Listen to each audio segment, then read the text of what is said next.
दोस्तों, स्वागत है आप सभी का एक बार फिर से आपके अपने चैनल हिंदी कहानी में। आज की यह वीडियो आपके लिए बहुत ही महत्वपूर्ण होने वाली है। आज की इस अत्यंत महान कथा के माध्यम से हम आपको बताते हैं कि पीपल को जल चढ़ाना कितना महत्वपूर्ण है। दोस्तों, एक बार माता पार्वती और भगवान शंकर कैलाश पर्वत पर विश्राम कर रहे थे।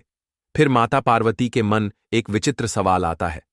तब माता पार्वती उस प्रश्न का उत्तर जानने को कहती हैं और कहती हैं, हे सृष्टि के पालक, संसार का संचालन करने वाले जनार्दन, समस्त भूतों में आप ही का वास है। तीनों लोकों में आपकी ही माया फैली हुई है। आपके चरणों में कोटि कोटि नमन। भगवान भोलेनाथ मुस्कुराते हुए कहते हैं, हे देवी, आज आप द्विधा में दिखाई पड़ रही हैं। अवश्य ही आपके मन में कोई शंका उत्पन्न हो रही है। माता पार्वती कहती हैं, हे प्रभु, आप तो सर्वज्ञाता है। तीनों लोकों में निवास करने वाले सभी प्राणियों के अंदर आप ही का वास है। आपसे कुछ भी छिपा हुआ नहीं है।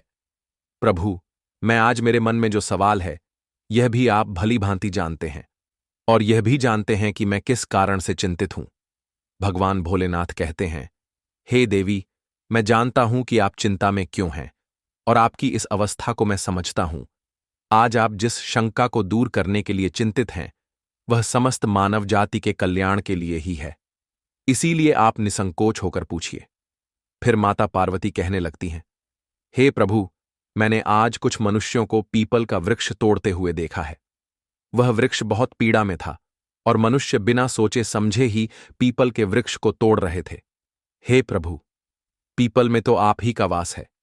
आप ही ने कहा है कि वृक्षों में आप अश्वत्थ हैं, तो फिर मनुष्य ऐसा पाप क्यों करते हैं? मैं यह भी जानना चाहती हूं कि पीपल के वृक्ष को जल देने से मनुष्य को कौन सा फल मिलता है। पीपल को जल कब देना चाहिए, किस दिन इसकी पूजा करनी चाहिए? भगवान भोलेनाथ कहते हैं, हे देवी, आप सत्य ही कहती हैं। वृक्षों में मैं पीपल हूं, पीपल के वृक्ष में मेरा ही वास है। पीपल के महत्व को बताने से पूर्व मैं आपको एक प्राचीन कथा सुनाता हूं। इस कथा के माध्यम से आपको आपके सभी प्रश्नों के उत्तर मिल जाएंगे। जो भी मनुष्य इस कथा को एक बार सुन लेता है, उसके सारे पाप नष्ट हो जाते हैं। जो इसे बार बार सुनता है, उसके सभी दुख दूर होते हैं, और उसे धन धान्य की प्राप्ति होती है। पीपल के महात्म्य की इस कथा का प्रचार जो करता है, उसे विष्णु लोक की प्राप्ति होती है। माता पार्वती कहती हैं, हे प्रभु, इस कथा को सुनने की मेरी तीव्र इच्छा हो रही है। आप जल्दी से इस महान कथा को मुझे सुनाइए। मैं इसे ध्यान से पूरा अवश्य सुनूंगी, और इसका तीनों लोकों में प्रचार करूंगी। भोलेनाथ कहते हैं, हे देवी, प्राचीन काल में एक अत्यंत शोभायमान नगरी थी, जिसका नाम संकुल ग्राम था। उस नगरी में मनशा नाम के एक श्रेष्ठ ब्राह्मण रहा करते थे। वे सदैव ही धर्म के अनुष्ठान में लगे रहने वाले, सभी पशु पक्षियों की सेवा करने वाले थे। उनके आश्रम में एक प्राचीन पीपल का वृक्ष था, जिसकी वह ब्राह्मण नित्य पूजा किया करता था। नित्य उस पीपल के वृक्ष को जल दिया करता था। वह एकादशी का व्रत करके पीपल को जल देकर प्रदक्षिणा करता था। बाहर जाते समय वह रोज पीपल को नमस्कार किया करता था। इस प्रकार से उस ब्राह्मण ने उस पीपल के वृक्ष की पूजा करके बहुत सारा पुण्य अर्जित कर लिया था। फिर एक दिन एक भयानक राक्षस भोजन की तलाश में उस मनशा ब्राह्मण के आश्रम पर आता है और इधर उधर देखने लगता है। तभी वह ब्राह्मण कुटिया से बाहर आकर देखता है तो एक भीमकाय राक्षस वहां पर खड़ा हुआ है। जैसे ही वह राक्षस उस ब्राह्मण को देखता है तो कहने लगता है, अरे वाह, आज तो बहुत ही सुंदर ताजा ताजा मांस खाने को मिलेगा। यह ब्राह्मण तो बहुत ही जवान, सुंदर और गुणवान दिखाई पड़ रहा है। अभी मैं इसी को छपा डालता हूं। उस राक्षस को देखकर वह ब्राह्मण बिल्कुल भी भयभीत नहीं होता है, और उस राक्षस से कहने लगता है, हे राक्षस, इस गरीब की कुटिया में तुम्हारा स्वागत है। तुम बहुत भूखे दिखाई दे रहे हो। कहो, तुम्हें भोजन में क्या दूं? ब्राह्मण के इस प्रकार के वचन सुनकर वह राक्षस आश्चर्य में पड़ जाता है और सोचने लगता है, बड़े आश्चर्य की बात है। यह ब्राह्मण मुझसे जरा सा भी भयभीत नहीं है। यह अवश्य कोई बड़ा तपस्वी दिखाई पड़ रहा है। तब वह राक्षस कहने लगता है, हे महात्मा, आप कौन हैं और इस वन में क्यों रह रहे हैं? आपको मुझे देखकर बिल्कुल भी डर नहीं लगा। तब वह ब्राह्मण कहते हैं, हे राक्षस, मैं भगवान भोलेनाथ का भक्त हूं, मुझे इस संसार में किसी भी चीज का कोई भय नहीं है, इसीलिए तुम बताओ, तुम्हें क्या चाहिए? तुम्हारी जो भी इच्छा हो वह पूरी की जाएगी। आओ, इस वृक्ष के नीचे आसन ग्रहण करो। तब वह राक्षस जैसे ही उस वृक्ष के नीचे चला जाता है तो उसका शरीर जलने लगता है और तुरंत ही उसकी मृत्यु हो जाती है और एक दिव्य मनुष्य उस राक्षस के शरीर से बाहर निकल आता है। उस मनुष्य को राक्षस की योनि से मुक्ति मिलती है। वह मनुष्य बड़ा ही प्रसन्न हो जाता है और उस ब्राह्मण से कहने लगता है, हे ब्राह्मण देवता, यह कैसा चमत्कार है, यह कौन सा वृक्ष है जिसके नीचे ठहरते ही मुझे मुक्ति मिल गई है? तब वह ब्राह्मण कहता है, हे महात्मा, यह पीपल का वृक्ष है। यह साक्षात भगवान भोलेनाथ का ही रूप है। यह सभी पापों का नाश करने वाला है। इस वृक्ष के सानिध्य में आने से तुम्हारे सभी पाप नष्ट हो गए हैं। फिर वह दिव्य मनुष्य स्वर्ग की ओर जाने लगता है। फिर एक दिन यमराज अपने दूतों को बुलाते हैं और कहते हैं, हे दूतों, तुम जाओ और संकुल ग्राम में निवास करने वाले मनशा नाम के ब्राह्मण को पकड़कर यहां पर लेकर आओ। यमराज का आदेश पाकर वे दूत यमलोक से धरती पर आते हैं और उस ब्राह्मण को जीवित ही पकड़कर यमलोक ले जाने लगते हैं। रास्ते में महात्मा मनशा उन दूतों से कहने लगते हैं, हे दूतों, तुम यह क्या कर रहे हो? मेरी तो मृत्यु भी नहीं हुई है और तुम मुझे पकड़कर यमलोक लेकर क्यों जा रहे हो? फिर वे यमदूत कहने लगते हैं, अरे ब्राह्मण, तू चुपचाप हमारे साथ चल। खुद यमराज ने हमें तुझे उठाकर लाने का आदेश दिया है।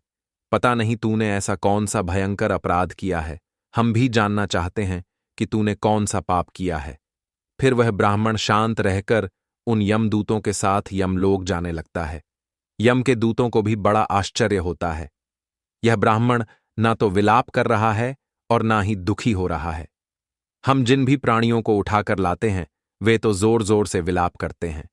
फिर वे यम के दूत उस ब्राह्मण को लेकर यमराज के सामने उपस्थित हो जाते हैं। जैसे ही यमराज उस ब्राह्मण को देखते हैं तो वे भयभीत हो जाते हैं और उन दूतों से कहने लगते हैं, अरे दूतों, तुमने यह क्या किया? तुम किसे उठाकर लाए हो? मैंने तुम्हें दूसरे मनशा नाम के व्यक्ति को लाने के लिए कहा था, जिसकी मृत्यु हो चुकी है। तुम लोगों ने बड़ी भूल की है जो इन महात्मा को उठाकर यमलोक लेकर आ गए। इनका स्थान यहां पर नहीं है। भगवान भोलेनाथ की भक्ति करने वाले, नित्य पीपल की पूजा करने वाले इन महात्मा को उनकी इच्छा के बिना यहां पर उठाकर लाना घोर पाप है। तब वे यम के दूत कहते हैं, हे धर्मराज, हमें क्षमा करें, हमसे बड़ी भूल हुई है।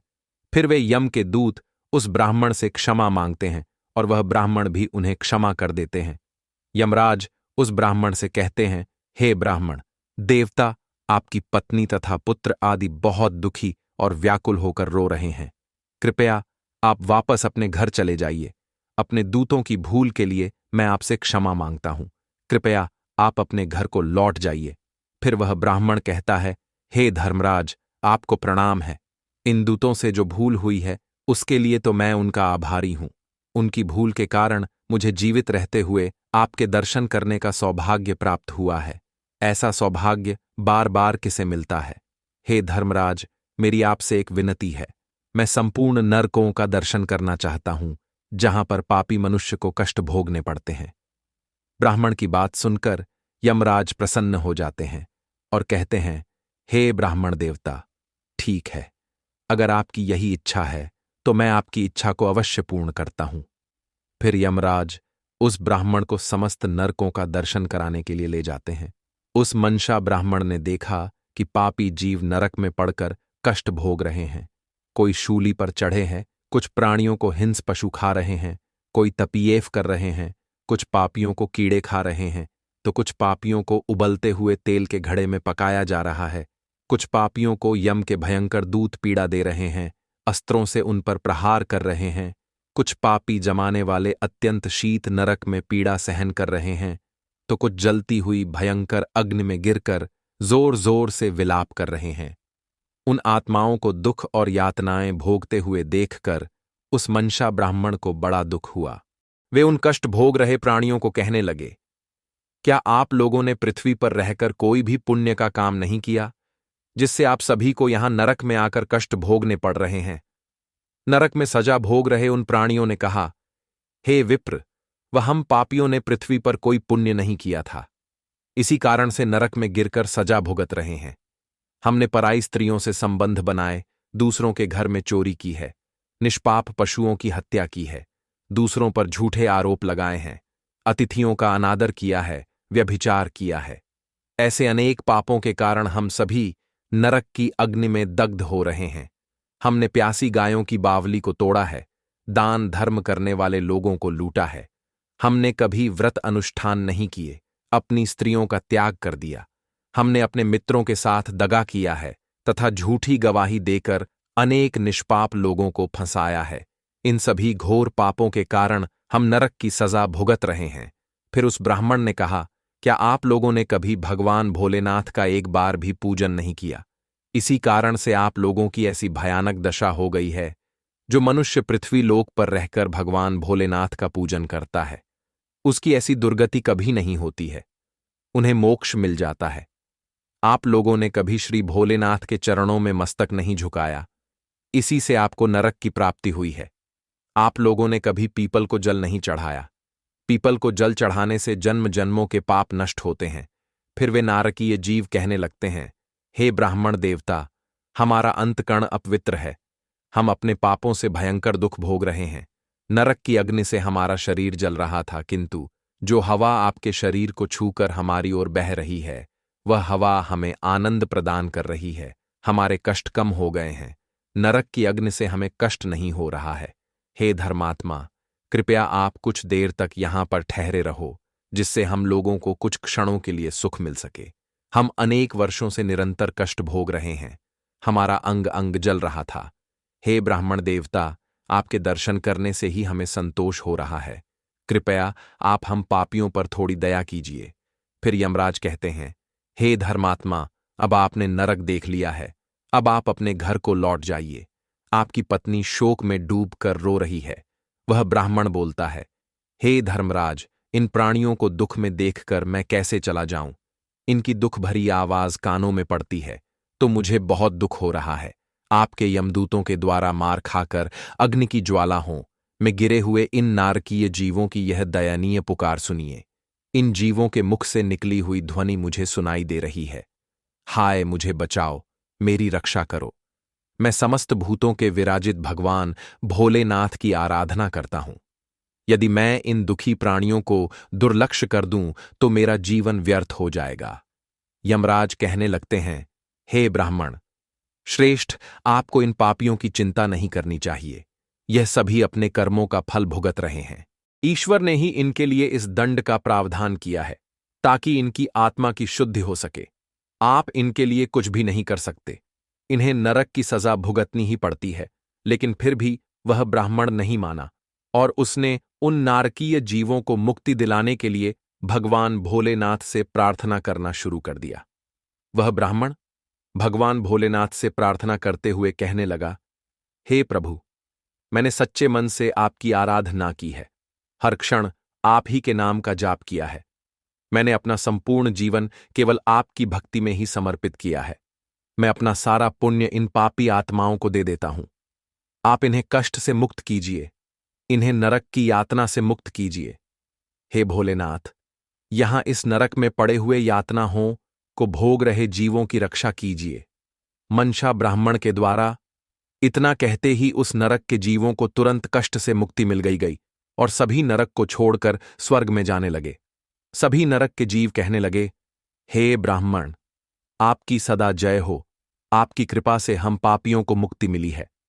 इस प्रकार से गुणगान करते हुए वे सभी नरक के प्राणी स्वर्ग की ओर जाने लगे। किंतु उनमें से कुछ जीव अभी भी उस नरक में ही कष्ट भोगने लगे, उनको मुक्ति नहीं मिली। इस अद्भुत चमत्कार को देखकर यमराज आश्चर्य में पड़ गए। यमराज सोचने लगे, यह तो असंभव है। कौन से पुण्य के प्रभाव से इस ब्राह्मण ने इन नरक के प्राणियों को मुक्ति दिलाई है? फिर उस स्थान पर भगवान भोलेनाथ प्रकट होते हैं। वह ब्राह्मण और यमराज भगवान भोलेनाथ को नमस्कार करते हैं।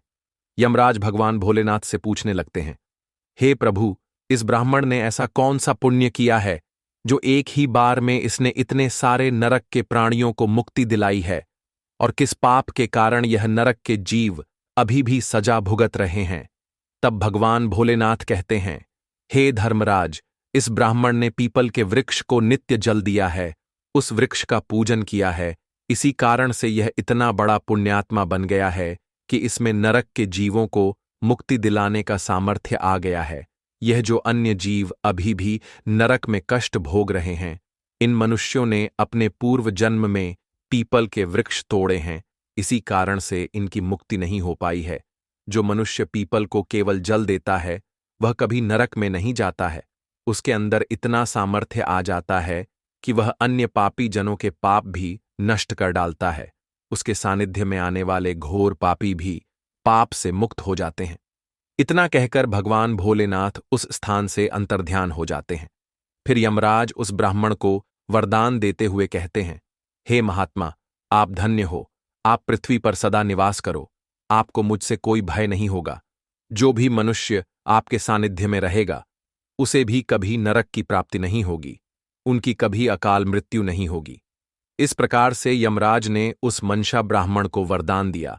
इस ब्राह्मण ने यमराज को नमस्कार किया और पृथ्वी पर लौट कर आ गए और पहले की तरह नित्य भगवान भोलेनाथ का पूजन करने लगे और पीपल को जल चढ़ाने लगे। भगवान भोलेनाथ माता पार्वती से कहते हैं, हे देवी, इस प्रकार से मैंने तुम्हें पीपल को जल देने का महात्म्य सुना दिया है। जो भी मनुष्य मनशा की इस कथा को सुनता है, उसके समस्त पापों का नाश हो जाता है।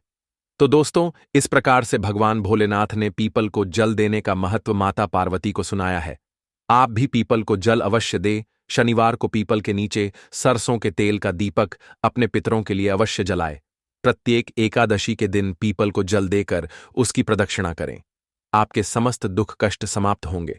आपको यह कथा कैसी लगी, कमेंट करके जरूर बताएं। जानकारी अच्छी लगी तो वीडियो को लाइक जरूर करें। कमेंट में हर हर महादेव अवश्य लिखें। साथ ही चैनल को सब्सक्राइब जरूर करें। आपका दिन मंगलमय हो। धन्यवाद।